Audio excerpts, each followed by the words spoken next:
오늘의 주요 뉴스입니다. 이재용 삼성전자 회장이 경영권 불법 승계 의혹과 관련해 1심 법원에서 무죄를 선고받았습니다. 재판부는 검찰의 공소 사실은 모두 범죄 증명이 없다며 전 현직 임직원에게도 나란히 무죄를 선고했습니다. 이재명 더불어민주당 대표가 4.10 총선에 적용될 비례대표 선거제를 현행 준연동형으로 유지하겠다고 선언했습니다. 범야권 위성정당 추진도 공식화하며 통합형 비례정당을 준비하겠다고 밝혔습니다. 마약 투약 혐의로 경찰 조사를 받다 숨진 고 이성균 씨와 관련한 경찰 수사 정보가 지속적으로 유출된 것으로 드러났습니다. 경찰은 내부 관계자와 일부 언론사를 대상으로 유출 경로와 유출의 고의성 여부 등을 수사 중입니다. 서울시가 용산 정비창 구역에 100층대 랜드마크를 중심으로 오피스, 주거, 녹지가 조성된 용산국제업무지구 개발 계획을 내놨습니다. 공공에서 기반 시설을 조성하도록 해 빠르면 내년에 착공한다는 계획입니다. 3년 5개월간 검찰과 삼성의 싸움이 결국 검찰의 패배로 1심을 마무리하게 됐습니다. 법조팀 우정원 기자와 더 자세한 얘기 나눠보겠습니다. 어서 오십시오. 내용이 좀 복잡합니다. 일단 제일모직과 삼성물산 합병이 경영승계하고 무슨 관계가 있는 겁니까? 2015년에 합병 당시에 이재용 회장은 제일모직의 최대 주주였습니다. 반면에 이 삼성그룹의 가장 핵심 기업이라고 할 수 있죠. 삼성전자의 지분은 별로 가지고 있지 않았습니다. 예. 그렇기 때문에 이 삼성전자의 주식을 많이 보유한 게 삼성물산이었는데 이 제일모직과 삼성물산을 합병해서 삼성전자 지배권을 확보를 했다는 게 이 불법 승계 의혹의 시작이었습니다. 그런데 법원은 불법 승계가 아니다 이렇게 본 거 아닙니까? 네, 맞습니다. 이 삼성전자 지배권 강화를 통한 승계 목적은 맞다고 해도 이게 불법은 아니다. 이게 법원의 판단입니다. 네. 이 검찰은 삼성물산의 의사와 상관없이 이 회장과 미래전략실의 일방적인 합병 추진으로 당시에 삼성물산 주주들이 손해를 봤다고 주장했습니다. 반면에 법원은 삼성물산의 의사도 반영이 됐었고 경영권이 오히려 안정화되면서 물산 주주들도 얻은 이익이 있다고 판단했습니다. 이 무엇보다도 이런 합병 과정에 이재용 회장이 직접 관여했다고 볼 수 있는 증거는 없다고 판단했습니다. 네. 그런데 이번 재판의 시발점이 삼성바이오로직스입니다. 이 회계 조작 의혹인데 이건 또 그러면은 이 사건하고 어떻게 연결이 되는 겁니까? 앞서 말씀드린 제일모직이 지분을 가지고 있는 회사로 의약품 회사인 삼성바이오로직스라는 곳이 있습니다. 네. 그 로직스가 지배하는 또 계열 회사 중에는 삼성바이오 에피스라는 곳이 있는데요.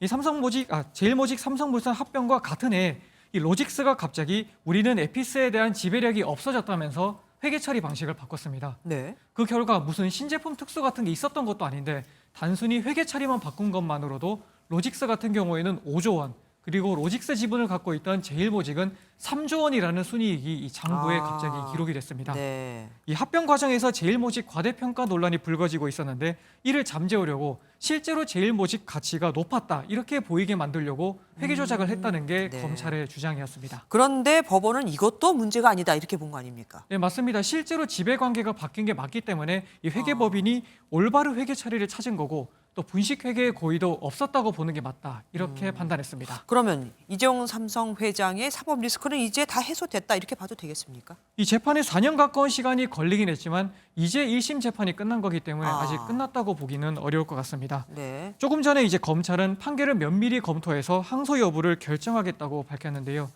이 검찰이 항소할 가능성이 크기 때문에 2심, 나아가서 대법원까지 이어질 가능성도 큽니다.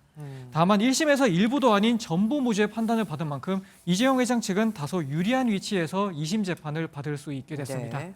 특히 100번 가까이 출석한 1심 재판에서 이미 많은 쟁점을 다퉜기 때문에 2심 재판 출석 부담은 다소 적을 거라는 전망도 나오고 있습니다. 예, 우정환 기자 수고하셨습니다. 이번 총선에서 비례대표를 어떻게 뽑을까? 더불어민주당이 모든 결정 권한을 이재명 대표에게 넘겼죠. 결국 이 대표 현행 준연동형을 유지하기로 했습니다. 준연동제 안에서 승리의 길을 찾겠다며 통합형 비례정당, 그러니까 준위성정당도 만들겠다고 했는데 그럼 조국 전 장관이나 송영길 전 대표와도 손을 잡을까요? 표선우 기자가 보도합니다. 비례대표 선거제 관련 최종 결정권을 위임받은 이재명 대표의 선택은 현행 준연동형 유지였습니다.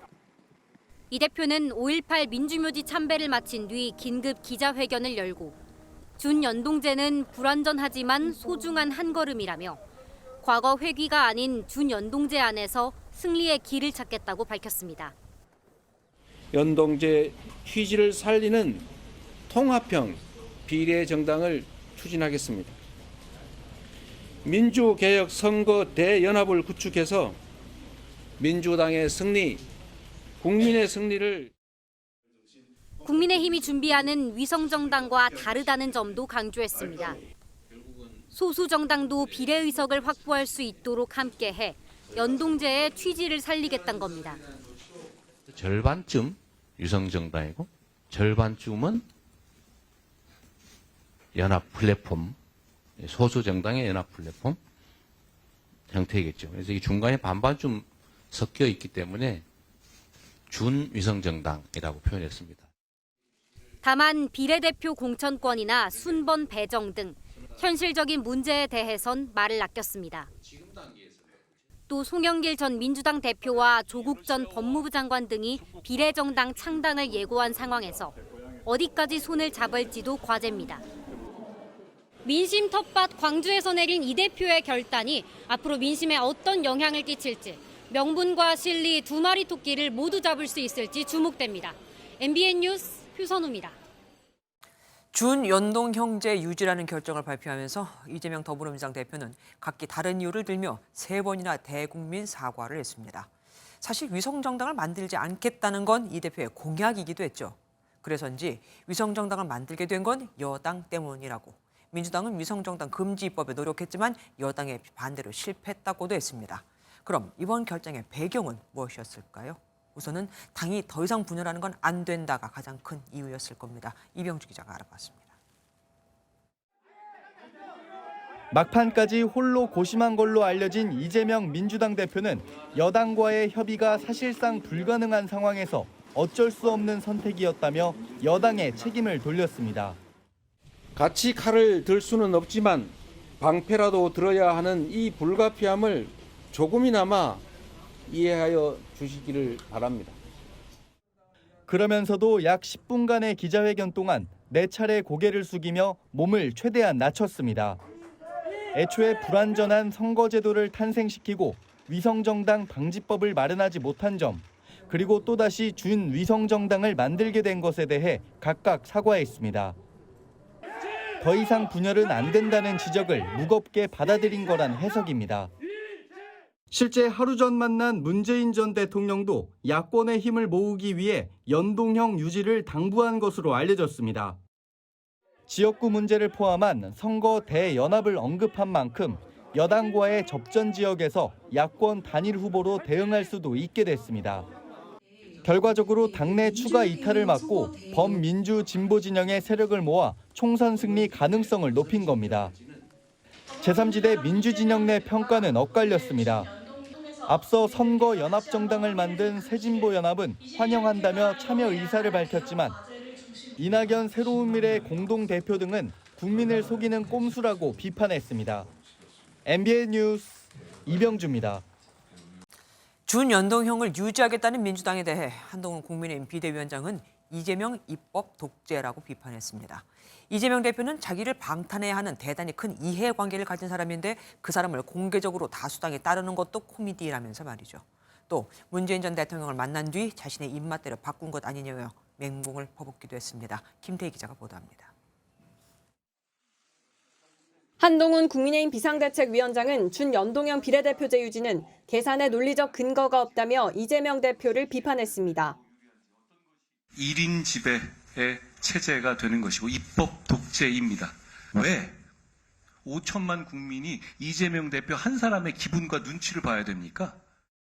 또 비례제도를 가지고 게리맨더링을 하는 건 처음 봤다며 이재명 입맛에 따라 바꾸는 게리맨더링이라고 쏘아 붙였습니다.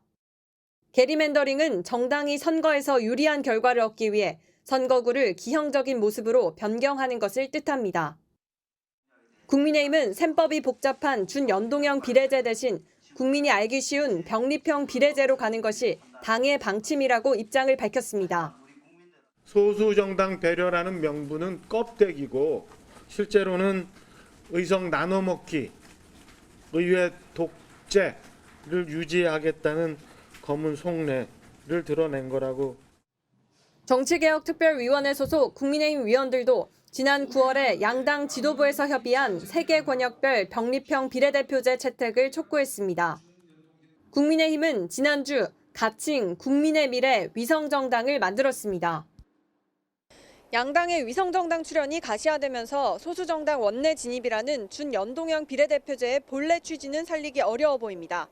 MBN 뉴스 김태희입니다. 이재명 대표의 선거제 결단, 국회 출입하는 서영수 기자와 뉴스 추적 이어가겠습니다. 어서 오십시오. 그동안 민주당 입장에 상당히 오락가락했잖아요. 오늘 민주당 대표의 결정이 나오기까지 그동안 있었던 이야기들, 과정들 좀 먼저 설명해 주시죠. 네, 이번 총선 비례제와 관련해서 이재명 대표가 처음 입장을 밝힌 게 지난해 11월이었습니다. 네. 당시 현실론을 꺼내 들면서 병립형으로 회귀하려는 것 아니냐 이런 해석이 나왔는데요. 네네. 이상적인 주장 멋있게 치면 무슨 소용이 있겠어요. 지금 우리가 처한 상황이 너무 엄혹하다. 이에 대해 김부겸 전 총리 등 민주당 원로들은 물론 현역 의원들까지 준연동형을 지켜야 한다며 공개적으로 반대 목소리를 내자 이 대표의 결단이 계속 미뤄졌습니다. 사실 지난주까지만 하더라도 전당원 투표를 통해 병립형으로 돌아갈 것이다 이런 관측이 많았는데요. 네네. 그동안 침묵을 유지해온 이 대표가 앞서 리포트에서 보신 것처럼 여러 상황을 고려해 준연동형을 유지하는 방향으로 결단을 내렸습니다. 그런데 아직 준연동형 비례제가 뭔지 헛갈려하시는 분들이 꽤 많습니다. 이것부터 좀 설명해 주세요. 네, 지난 20대 총선까지 적용된 병립형은 비례대표 47석을 정당 득표율대로 배분합니다. 네. 반면 준연동형은 지역구 의석을 많이 받으면 비례 의석을 덜 받도록 조정해서 군소 정당의 원내 진입에 유리하게 설계된 제도인데요.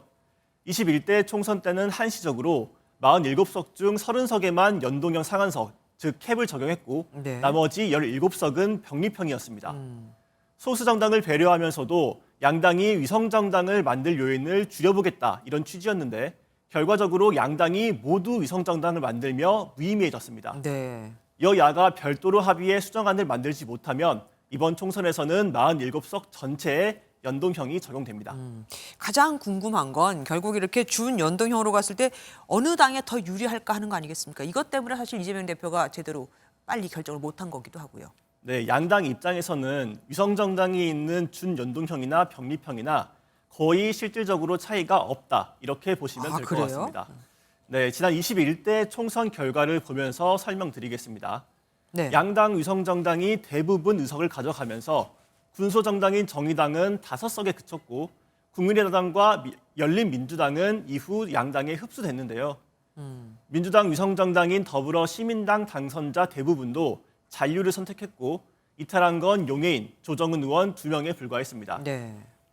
민주당 입장에서 준연동형으로 갔을 때 비례에서 한두 석 정도 손해는 볼 수 있겠지만 진보 진영 연대를 통해 지역구에서 더 많은 의석을 가져오면 된다. 이렇게 계산하는 것으로 보입니다. 그런데 민주당이 준연동형을 선택하면서 이재명 대표가 비례로 나갈 가능성, 그럼 사실상 거의 없어진 거 아닙니까? 네, 민주당이 준위성정당을 추진하겠다고 공언한 만큼 더불어민주당 이름으로 비례 후보를 내지는 않을 것으로 보이는데요. 네. 이제 민주당 쪽 후보가 비례 공천을 받으려면 민주당을 탈당해서 위성정당에 입당을 해야 됩니다. 네. 당대표를 맡고 있는 이 대표가 탈당할 가능성은 없기 때문에 예. 이 대표의 비례 출마 가능성은 사라진 셈입니다. 결국 공언했던 대로 이 대표는 현 지역구인 계양을 출마 가능성이 매우 높아졌습니다. 예, 여기까지 듣겠습니다. 서영수 기자와 함께했습니다. 고맙습니다. 국민의힘 공천 신청 명단이 발표됐죠. 선거에 나가는 출마자 입장이야 당연히 당선 가능성이 높은 곳으로 나가고 싶겠지만 그런 자리만 골라간다면 더욱이 그런 인사가 힘 있는 사람이라면 시선이 곱지 않을 겁니다. 어디에 누가 신청을 했는지 최돈희 기자가 정리해드리겠습니다. 윤석열 대통령의 핵심 참모로 통하는 주진우 전 법률비서관은 현역 하태경 의원의 서울 출마로 공석이 된 부산 해운대갑에 도전장을 냈습니다. 부산과 해운대구에 새로운 도약을 위해 모든 것을 쏟아부을 각오로 출마를 결심했습니다. 역시 검사 출신으로 윤 대통령의 정치 참여 초반부터 함께한 이원모 전 인사비서관은 서울 강남을에, 대통령 일정과 메시지 등을 총괄한 강명구 전 국정기획비서관은 경북 구미을에 공천을 신청했습니다. 모두 전통적인 여당 강세 지역입니다. 이에 대해 대통령실은 누구도 특혜받지 않는 공정하고 투명한 시스템 공천을 당에 누차 당부한 바 있다고 밝혔습니다. 별다른 경쟁 없이 바로 본선행을 기다리는 곳도 눈에 띕니다. 나홀로 공천 신청 지역구로 44곳인데 이상민 의원, 안철수 의원, 나경원 전 의원 등은 공천이 확실시됩니다. 반면 경기 하남을 비롯해 서울 강남병, 인천 서갑, 경기 고양정 등엔 지역구마다 10명 안팎의 지원자가 쏠렸습니다.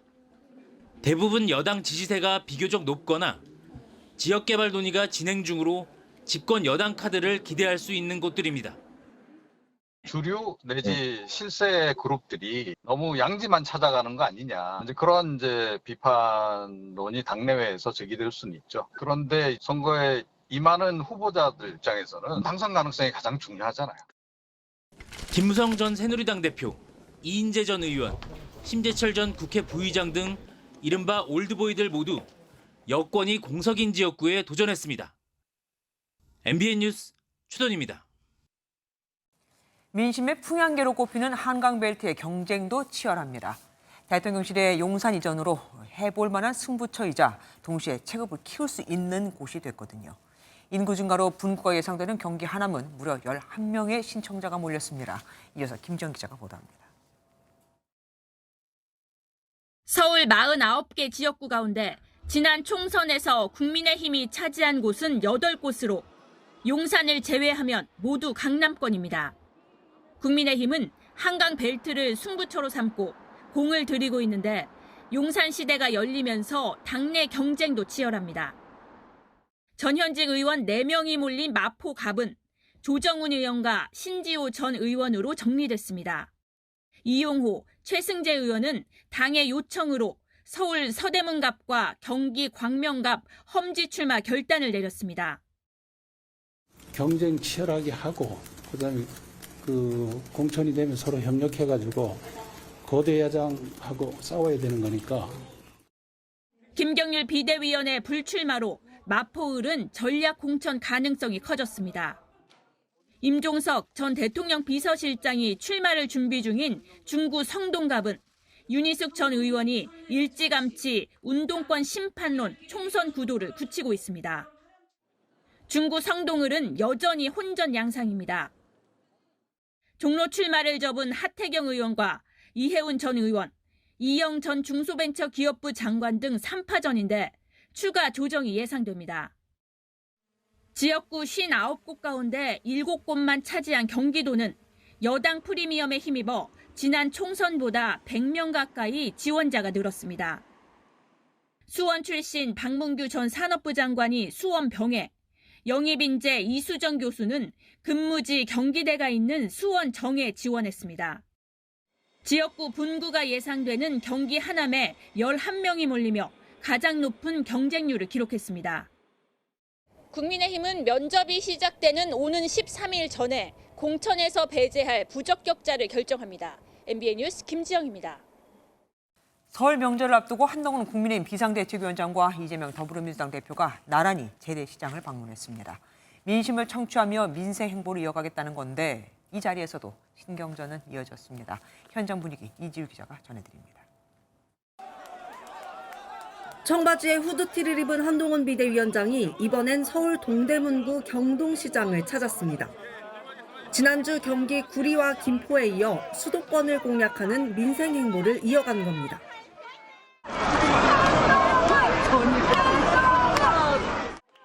한 위원장은 번데기와 어묵을 먹고 건어물과 생닭 등을 직접 온누리 상품권과 현금으로 구매했습니다. 현장에서 일부 시민은 청량리역을 지나는 수인 분당선의 증차를 요구했고 이에 한 위원장은 잘 검토하겠다고 답했습니다. 우리 시민들을 직접 만나게 되면 여러 가지 날것의 요청들을 많이 하시게 마련이고 제가 무겁게 받아들이고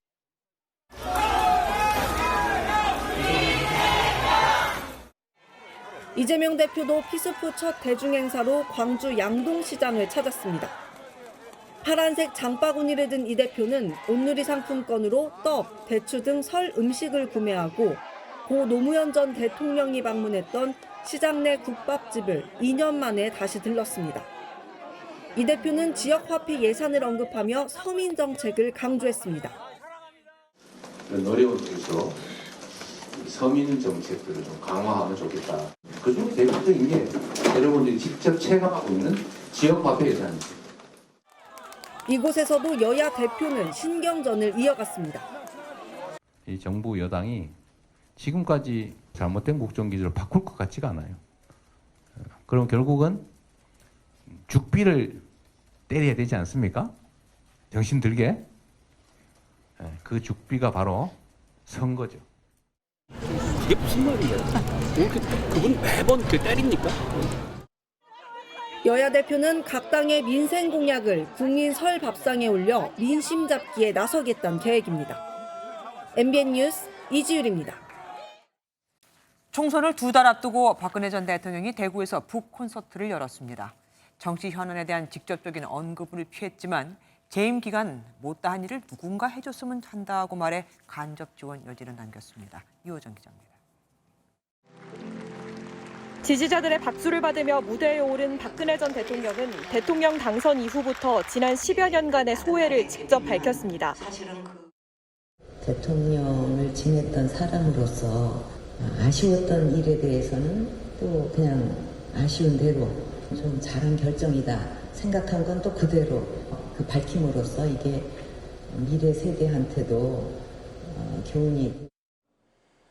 행사에는 측근인 유영하 변호사와 김관진, 조윤선 전 장관 등 옛 친박 인사 일부만 참석했고 최근 정치 현안에 대한 언급은 없었습니다. 박 전 대통령은 향후 정치 참여는 없을 거라면서도 간접 지원 가능성엔 여지를 남겼습니다. 또 정치를 다시 하지는 않을 겁니다. 물론 제가 재임 중에 하지 못했던 일에 대한 아쉬움은 있고 누군가가 이제 그것을 해줬으면. 박 전 대통령 측은 정치적 해석에 선을 그었지만 정치권에선 대구 달서갑 출마를 선언한 유영하 변호사 측면 지원이란 해석도 나옵니다. 한 TK 의원은 대구 지역에서는 박 전 대통령의 영향력이 없진 않을 것이라고 밝힌 반면 또 다른 의원은 과거 유 변호사의 경선 결과를 언급하며 시스템 공천에서는 큰 영향이 없을 것이라고 전망했습니다. 박근혜 전 대통령이 정치 참여엔 선을 그었지만 향후 공개 행보를 늘리겠다고 밝히면서 2달 앞으로 다가온 총선에 영향을 미칠 수 있다는 관측도 나옵니다. MBN 뉴스 유호정입니다. 친문 핵심 임종석, 노영민 전 대통령 비서실장에 대해 추미애 전 법무부 장관은 연일 불출마를 요구하고 있죠. 이 두 사람이 추 전 장관에게 금도를 지키라고 경고했습니다. 자신들은 윤석열 당시 검찰총장 발탁과는 거리가 멀고 더 얘기하면 추 전 장관 본인이 더 곤란해질 거라면서요. 보도에 장명훈 기자입니다.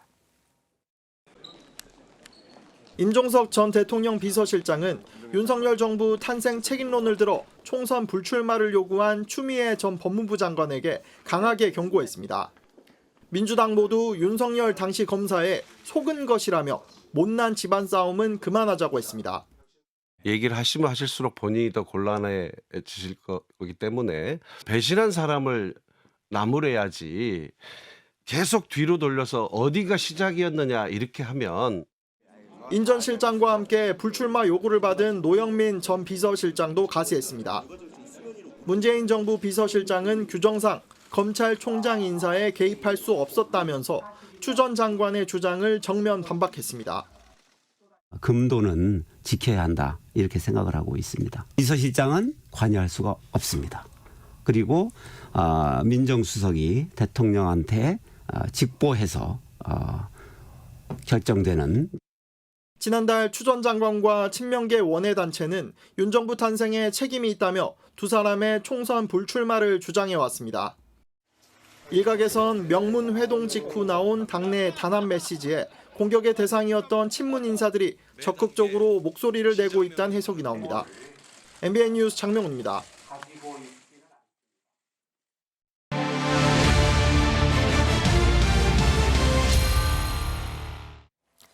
MBN의 4.10 격전지 속으로 오늘은 경기 성남 분당을입니다. 분당을은 이재명 더불어민주당 대표의 정치적 고향이죠. 일기 신도시 노후화로 재건축이 지역 현안인 곳이기도 합니다.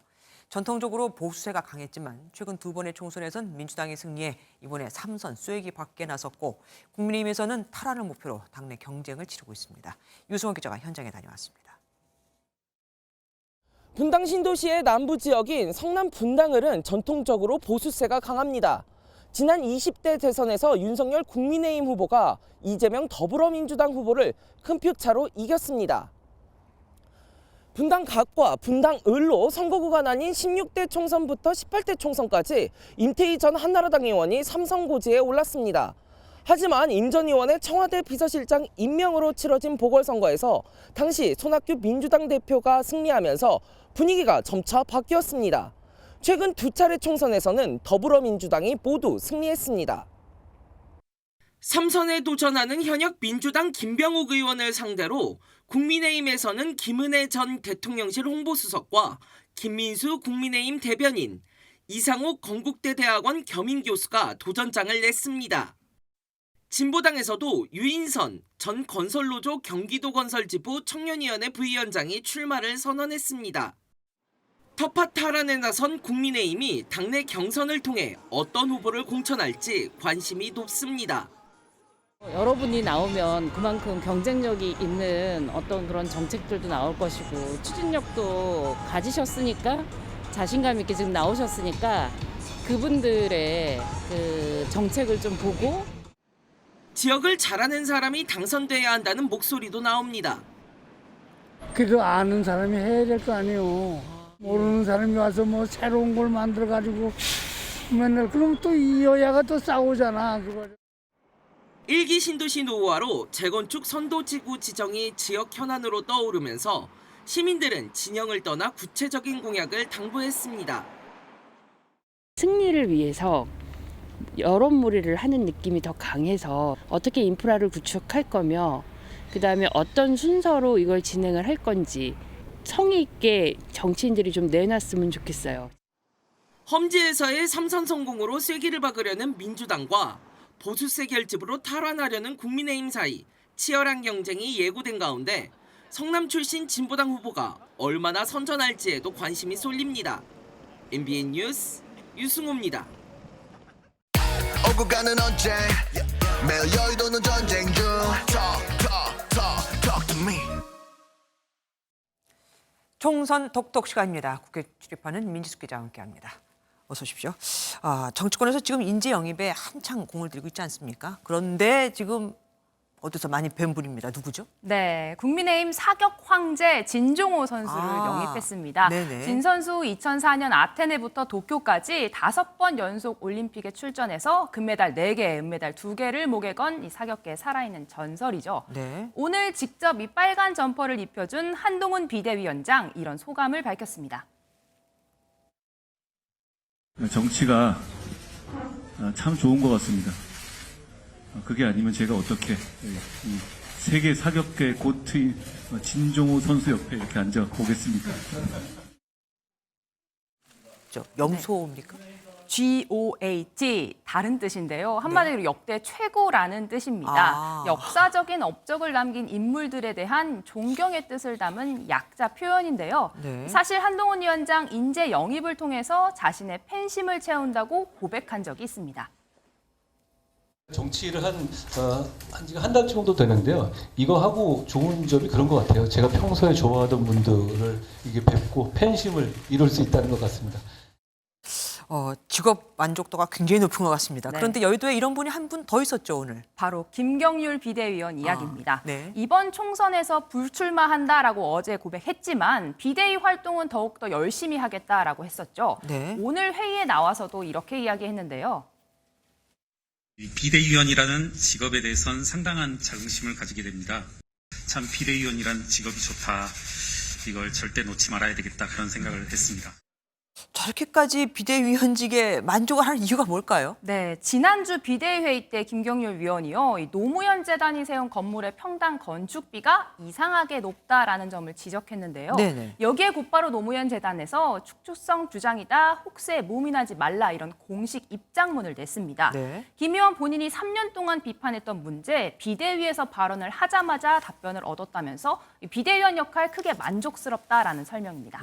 우리가 지금 직업 만족도란 얘기 얘기를 했는데 그런데 이 비대위원을 직업이라고 우리가 말할 수 있겠습니까? 네, 일단 한동훈 비대위원장 포함해서 비대위원 전원 무보수로 일을 합니다. 네. 당에 물어보니까요. 보수를 기준으로 하면 직업이 아닐 수도 있지만 정기적으로 회의에 참석을 하고 실제로 권한도 가지고 있는 만큼 기업의 이사와 비슷한 역할을 한다 이렇게 설명을 했습니다. 예, 다음은 야당으로 가보겠습니다. 제3지대 개혁신당에서 첫 번째 출마자가 나왔습니다. 네, 고졸 출신으로 삼성전자 임원까지 올라간 양향자 의원입니다. 자신의 꿈이 처음 시작된 곳이라면서 경기도 용인갑 출사표를 던졌는데요. 1985년 여상을 채 졸업하기도 전에 18살 양향자가 입사한 곳이 당시 용인의 삼성반도체 통신 주식회사였습니다. 네, 그런데 양 의원 현재 광주 서구를 지역구로 둔 현역 의원이죠. 네. 광주를 넘어 대한민국 인재로 활약해달라 이런 요청을 받아들였다라고 설명을 했습니다. 예, 총선 톡톡 지금까지 민지숙 기자와 함께했습니다. 고맙습니다. 이재명 더불어민주당 대표를 습격해 살인미수 등의 혐의로 재판에 넘겨진 김모 씨의 공소장을 MBN이 단독으로 입수했습니다.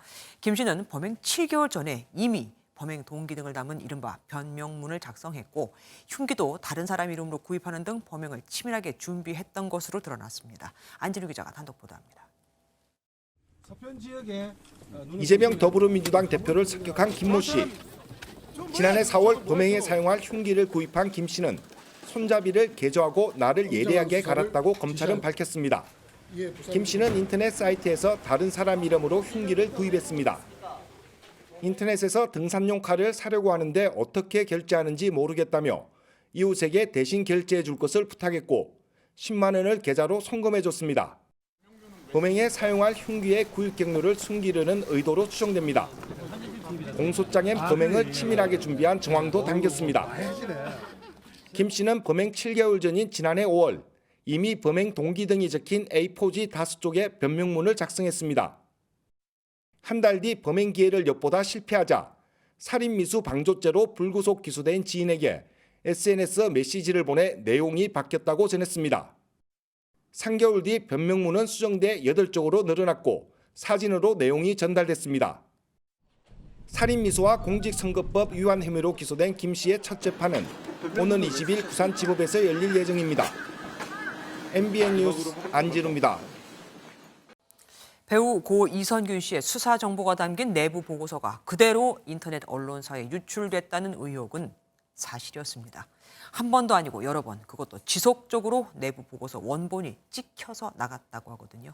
경찰이 유출 경로와 고의성 여부를 집중 수사하고 있습니다. 연장현 기자입니다.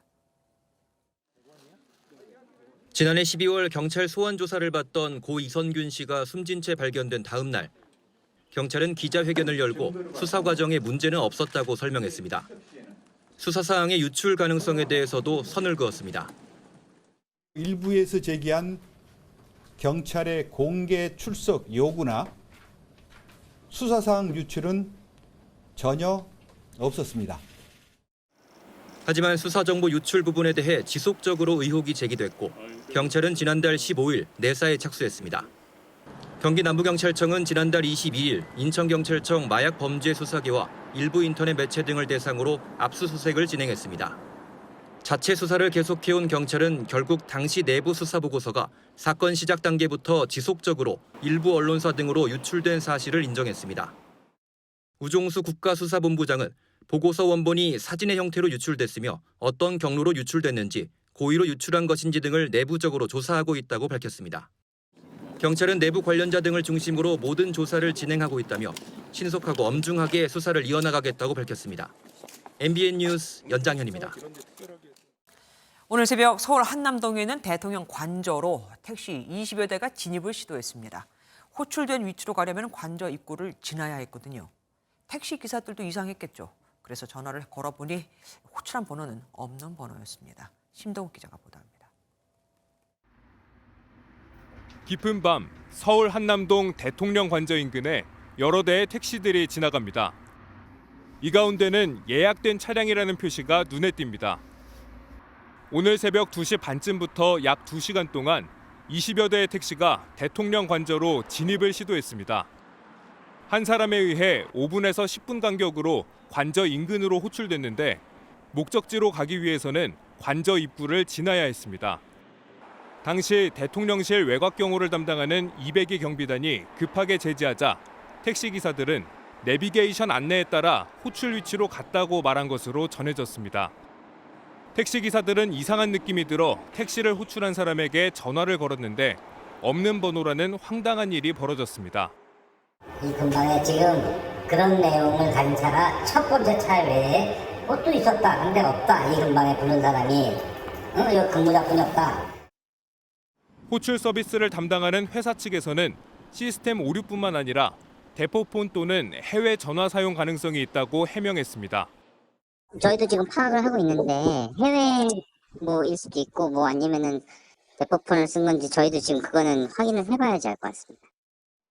서울 용산경찰서는 택시기사들을 불러 정확한 사건 경위를 파악하는 한편 호출자의 행방을 찾는 데 주력할 방침입니다. MBN 뉴스 심동욱입니다. 보이스피싱 범죄를 잡은 경찰이나 검찰 소식은 여러 번 전해드렸었는데 이번엔 소방관 얘기입니다. 피싱범의 수거책에게 커피까지 타주는 기질을 발휘하면서 시간을 끌어서 하마터면 날아갈 뻔한 어르신의 돈을 지켜드렸습니다. 강준희 기자가 보도합니다. 경남 양산의 한 소방서 안으로 파란색 트럭이 들어옵니다. 차에서 내린 70대 남성, 다짜고짜 소방관에게 전화를 받아보라며 휴대폰을 넘깁니다. 소방관이 신분을 밝히자 곧바로 끊기는 전화. 보이스피싱을 직감했습니다.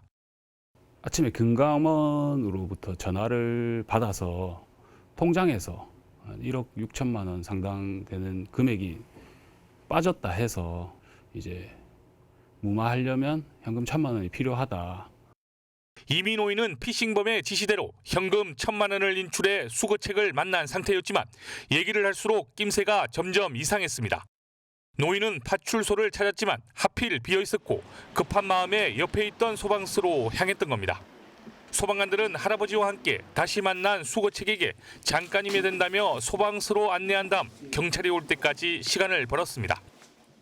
계속 보호 조치를 할 수 없으니까 커피 한 잔 타드리면서 이제 그냥 외부인이 왔다는 식으로 조금 안심시키면서 기다리도록 유도했습니다. 소방관의 관심과 기지 덕분에 노인은 돈을 지켰습니다. 소방서도 내 몰래 한 것도 이 사람은 못 잡지 이제 그럴 때. 얘를 잘 때려주니까 너무 고맙지. 경찰은 소방관 4명에게 감사장 수여를 검토하고 있습니다. MBN 뉴스 강진우입니다. 마약 단속반이 들이닥치자 마치 영화처럼 건물 창문으로, 그러니까 3층 창문 밖으로 나가 벽을 타며 도주하는 아찔한 장면이 벌어졌습니다. 프랑스에서 코카인 같은 마약을 대량으로 밀반입한 일당의 이른바 던지기 수법도 단속에 고스란히 잡혔습니다. 마약이 소화전 안에서, 땅 속에서, 여기저기서 발견됐죠. 이재호 기자가 보도합니다. 한 남성이 좁은 건물 난간을 위험하게 올라갑니다. 아슬아슬하게 옆으로 이동하더니 에어컨 실외기를 발로 디딘 다음 위층 창문으로 들어가 버립니다. 검찰 추적을 받던 마약 유통업자의 도주극입니다. 숨겨진 마약을 넘겨받는 모습도 영화를 방불케 합니다. 한 남성이 땅을 파헤쳐 비닐에 쌓인 코카인을 가방에 넣고 유유히 사라지는데 인적이 드문 야산을 약속 장소로 정했습니다. 검찰에 구속 기소된 7명은 프랑스에서 코카인과 필로폰 등을 국내로 밀수해 보관한 혐의를 받고 있습니다. 압수한 코카인만 750g, 소매가 기준으로 3억 7,500만 원, 2만 5천 명이 동시에 투약할 수 있는 분량입니다. 인적이 드문 건물 소화전에 몰래 넣어두거나 야산에 파묻어두고 그 장소를 사진 찍어가지고 이렇게 동그라미 표시하고 화살표까지 찍어가지고 전송하는 그런 치밀함을 보였습니다. 검찰은 총책의 행방을 쫓으며 수사망을 확대하고 있습니다. MBN 뉴스 이조입니다. 한국의 그레고리 팩으로 불렸던 원로 영화배우 남궁원 씨가 향년 90세로 오늘 세상을 떠났습니다.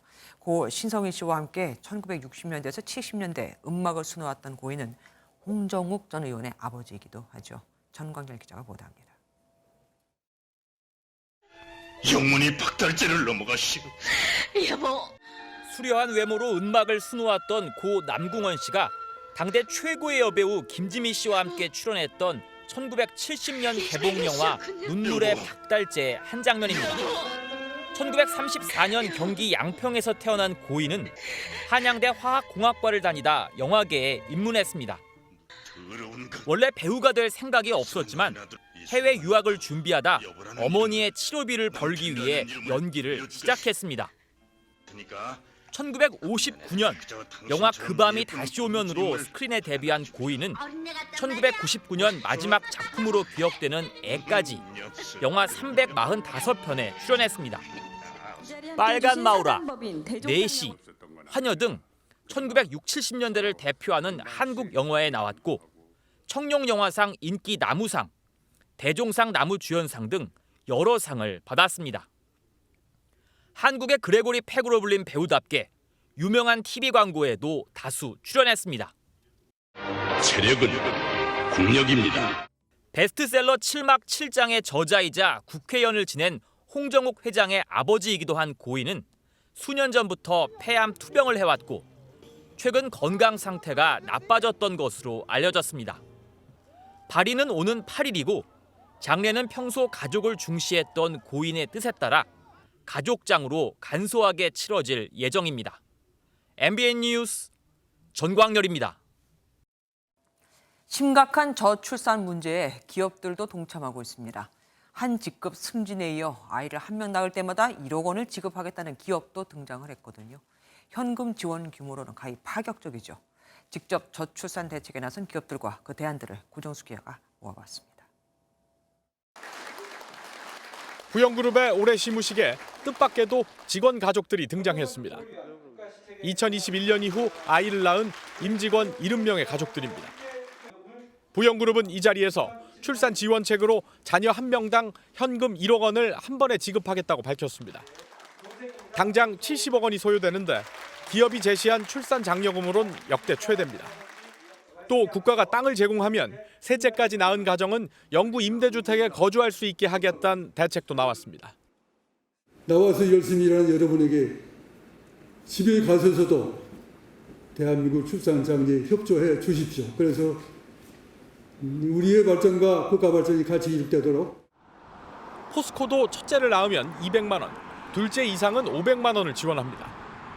KB국민은행은 5년 육아를 보장하는 재채용 조건부 퇴직 제도를 올해부터 시행하고 있습니다. 건설사업 관리기업인 한미글로벌은 셋째를 낳으면 무조건 한 직급 승진을 시켜주기도 합니다. OECD 평균에도 미치지 못하는 출산 휴가와 양육 부담으로 인한 직원 퇴사가 더 큰 기업 손실이란 판단이 작용한 것으로 보입니다. 부모로서 직원이 기업이 필요로 하는 좋은 전문 노동력, 인적 자본으로 성장하기 위한 환경을 만들어주는 게 중요하고 국가와 지자체 역할로 인식됐던 저출산 문제에 기업들이 줄줄이 뛰어들며 일과 가정의 양립이 가능한 경영 문화에 대해 본격적인 연구가 시작됐다는 평가가 나옵니다.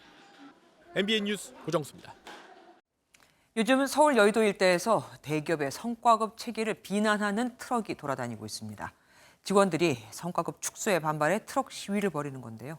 무슨 일이 있었던 건지 한범수 기자가 보도해드리겠습니다. 3.5톤 트럭이 여의도 일대를 돌고 있습니다.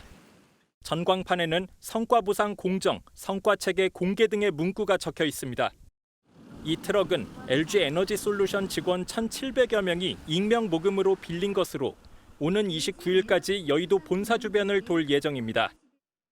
대기업 직원들이 모금을 하며 트럭 시위까지 벌이는 이유는 최대 실적에도 성과급이 축소된 반발 때문입니다. LG에너지솔루션의 영업이익은 2조 1,000억여 원으로 지난해보다 78% 급증해 사상 최대 실적을 기록했습니다. 하지만 성과급은 오히려 870%에서 362%로 절반 넘게 줄었습니다. 사측은 전기차 시장 성장세가 둔화하면서 올해 성과급을 큰 폭으로 줄였다는 설명입니다. 이와 관련해 직원들은 사측이 미국의 인플레이션 감축법에 따른 이익금을 재무제표상 이익으로 구분해 놓고서 성과급 산정 기준에선 제외했다고 맞서고 있습니다. 김동명 사장은 직원들과 미팅을 통해 1분기 내 합리적인 개선안을 마련하고 경쟁사보다 나은 대우를 받게 하겠다고 언급했습니다. 회사 관계자는 이미 개선을 약속한 성과급 기준과 관련해 익명 트럭 집회가 열린 데 유감스럽다는 입장도 밝혔습니다. 온라인에선 성과가 났으면 알맞은 성과급을 줘야 한다는 의견과 함께 귀족 노조라며 시위를 비난하는 반응 역시 나왔습니다. MBN 뉴스 한범수입니다. 어제는 서울의 낮 기온이 12.2도까지 오르며 52년 만에 가장 따뜻한 입춘이었고, 그래서 남쪽 지방에선 매화와 풍년화가 꽃망울을 터뜨리기도 했는데, 그런데 하루 만에 날씨가 완전히 달라졌습니다. 강원 영동 산지엔 겨울에도 보기 힘든 눈 폭탄이 쏟아졌고, 서울도 오전에 비가 오다 오후부터 눈발이 휘날렸거든요. 밤부터 북쪽에서 내려오는 찬 공기에 눈구름은 점차 확대되고 내일 깜짝 추위가 찾아온다니 봄 옷은 잠시 다시 넣어두셔야겠습니다. 김민수 기자입니다. 온 세상이 눈밭입니다. 제설 차량이 오간 자리에 금세 눈이 쌓입니다. 매섭게 내리는 눈발에 주차해둔 차량들이 시시각각 파묻힙니다. 사람의 손길이 미치지 않은 시설물은 모래성을 쌓은 것처럼 눈으로 덮였습니다. 하루 종일 쏟아지는 폭설에 이곳 진부령 일대는 말 그대로 눈 속에 파묻혀 버렸습니다. 지금 제 옆에 있는 차량도 눈 속에 파묻혀 주변에 있는 눈더미와 구분이 되지 않을 정도입니다. 눈길을 달리던 차량이 고립되기도 하고 마을 주민들도 낙상 사고를 당하는 등 큰 불편을 겪었습니다.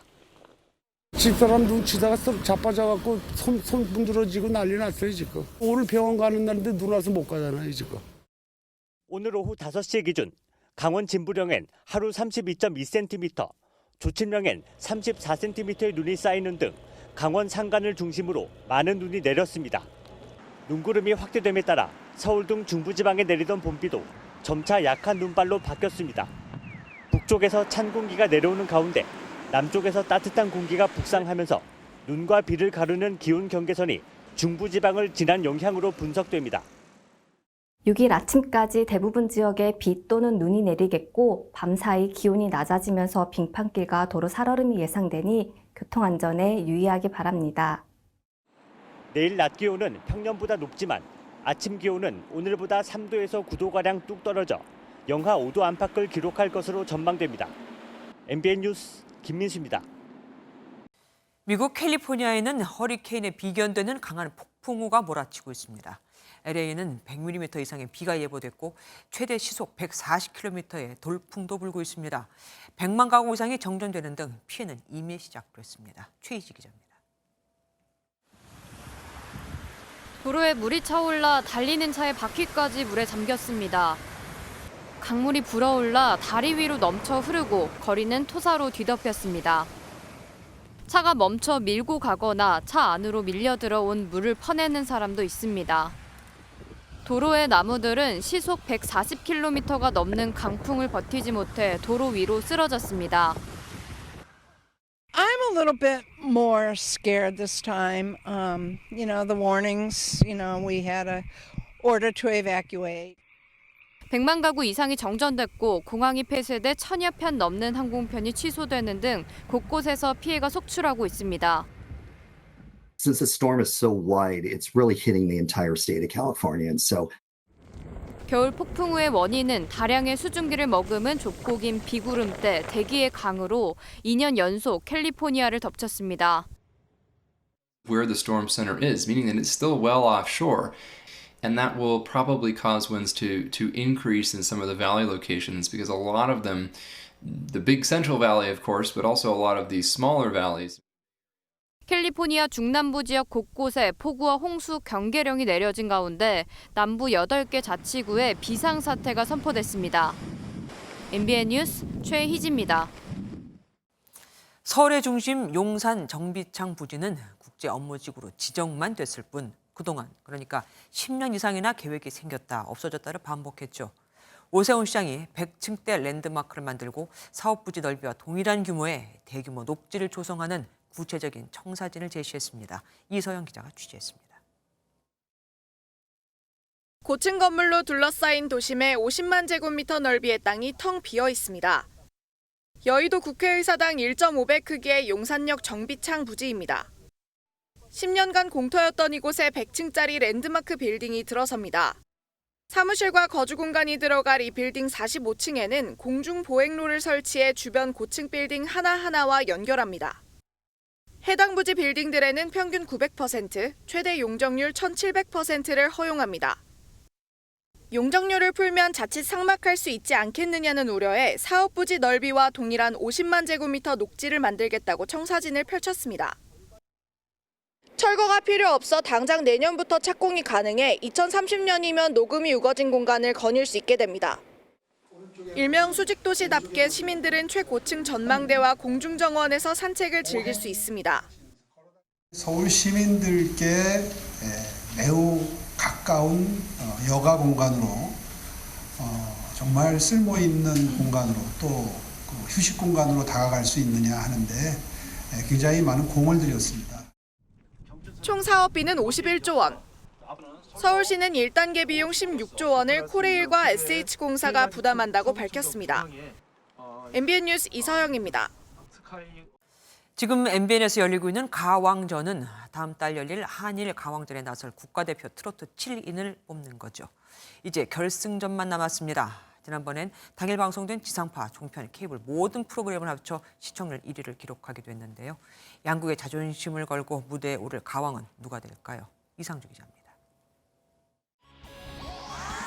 흥이 폭발하는 무대부터 눈물을 주체할 수 없는 감동까지 일본과의 노래 대결에 나설 국가대표를 선발하는 콘셉트로 시작한 현역 가수 33명의 무대는 이제 10명, 결승만 남겨두고 있습니다. 이제 결승에서 좋은 결과를 얻게 되면 또 한일전에 나가게 되는데요. 무대에서 최선을 다하도록 하겠습니다. 여러분 예쁘게 봐주세요. 1회를 6.8%로 시작한 시청률은 화요일 전 채널을 포함해 1위를 차지하며 화제의 중심에 섰습니다.